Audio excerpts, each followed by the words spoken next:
Hello, welcome back for another video in this series, Hebrew Numbers. This is lesson 9. We're doing Gematria. If you find this video to be of interest to you, it's useful to you, I wish you would consider subscribing to this channel. If you feel that this series or any of my other projects are worthy of your support, I wish you would consider becoming a patron over on Patreon, or potentially making a small donation via PayPal. You can find that information in the description below.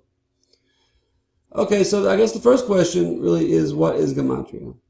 So Gematria is sometimes called Jewish numerology.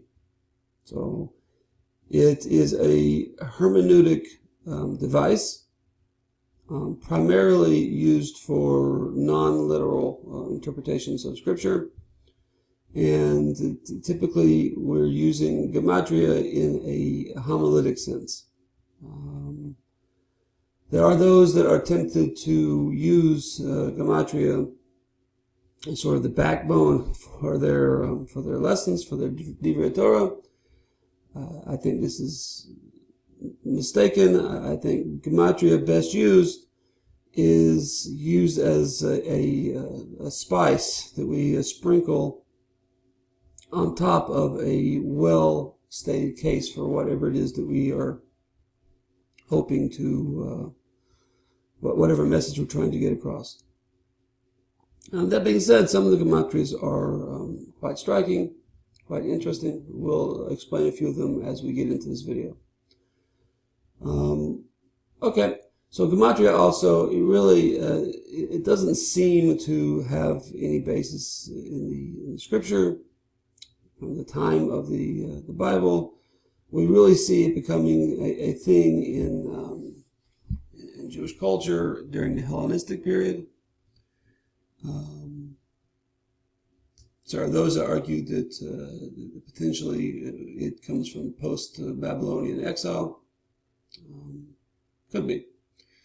Okay, so the basic idea of Gematria is what we already see in Latin and in Greek numerals. That is that we use the letters as numbers.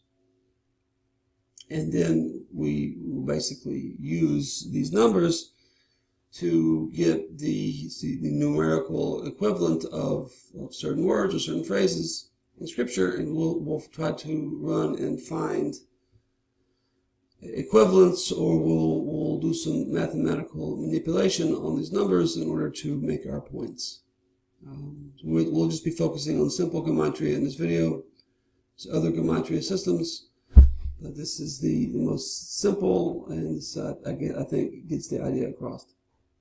Okay, so Aleph is 1, Bet is 2, Gimel is 3, Dalet is 4, Hey is 5, Vav is 6, Zayin is 7, Chet is 8, Tet is 9, and Yud is 10. Okay, we've already learned this. This is essentially the numbers that I presented in earlier videos when I refer to these as Hebrew numerals. Okay, you'll see in older Jewish books, you'll see them used as the chapter headings, or maybe the pagination.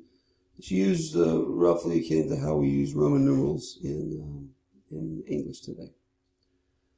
Okay, Chaf is 20, Lamed 30, Mem 40, Nun 50, Samech 60, Ayin 70, Pei 80, Tzadi 90, Kuf 100, Resh 200, Shin is 300, and finally Tuf is 400. So all numbers can be made with combinations of these letters. Okay, so again, what they'll do, and what we're going to do, these examples, we're going to look at a couple examples of Gematria, and just to get a feel for the flavor of how these are used. Okay, so an example is we find that Yetzirah, this phrase, the evil inclination, is mathematically equivalent to the verb taka, as in making a blast on the shofar. Right? Taka gadol. blast a great blast on a shofar.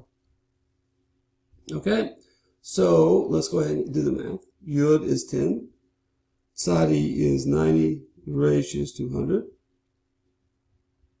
Hey is 5, Resh is 20, and Ein is 70. So we do that math and we see that that adds up to 575.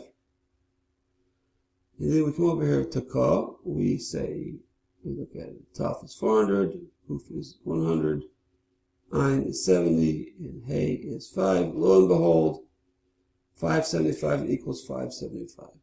So I could potentially, after making a long Dvar Torah, or even a short Dvar Torah, on Rosh Hashanah, I wanted to say something, I could possibly use this as a spice or a sprinkle at the end of it to show that there is some sort of connection. At least I'll argue that there's some sort of connection between the Yetzer Hara and blowing the shofar. As in, the Yetzer Hara, the shofar is, blowing the shofar is some sort of wake-up call for our evil inclination. So that is one use of that. Okay, let's look at another one. This one is pretty common. You'll see it. We have the name of God, Elohim, is mathematically equivalent to the word Hateva, which means nature in Hebrew. So we see Aleph is 1, Lamed is 30, Hey is 5, Yud is 10, and Mem is 40. This equals 86. We see for Hateva, Hey is 5, Tet is 9, Bet is 2, and Ein is 70. Add these up, and again we have 86. Lo and behold, these two words are mathematically equivalent using this system. So one of the ways that this Gematria is used here is we see that the name Elohim is associated with creation. You see the first line of Bereshit, Genesis. We see that it is in this name that God creates the world. So we see that frequently whenever we talk about God's power or God in the form of a creator, we'll use this word Elohim, which Aleph Lamed implies some sort of power, so some sort of organizing power. So it's in this name that God organizes the world. Okay, so they want to argue that somehow or another our everyday life, the world around us, is associated with this name. Nature, the world that we see, the laws of nature are somehow associated with this name because it was through this name or using this name that God created the world. However, in the four-letter name of God, the Yud, Hey, and Vav, Hey, that equals 26. So it is in that name that God intervenes in history. So the world was created and it just sort of trucks along and it's following its natural path. And that is God in using the name Elohim that created our current world. Whereas he intervenes with our world using his personal name, the four-letter name of God. So that would be a use for that. In Jewish literature, we call one the general guiding the world through natural means. We call that hashgacha klalit.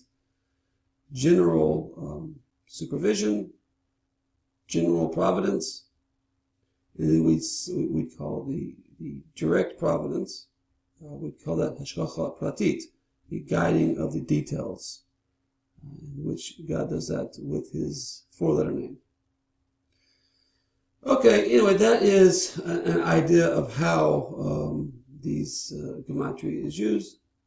Again, it's not necessarily my favorite way of making a point.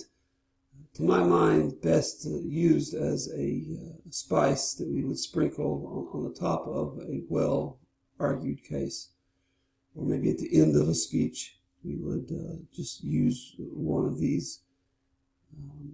I've seen people get up and speak and try to use many of these to make their case, and you just slowly see the audience's eyes glaze over, because it is not something that people like to do, making calculations in their head and whatnot. That is not a pleasurable for a lot of people. So again, on that front, just aesthetically, I would keep the use of this to a minimum.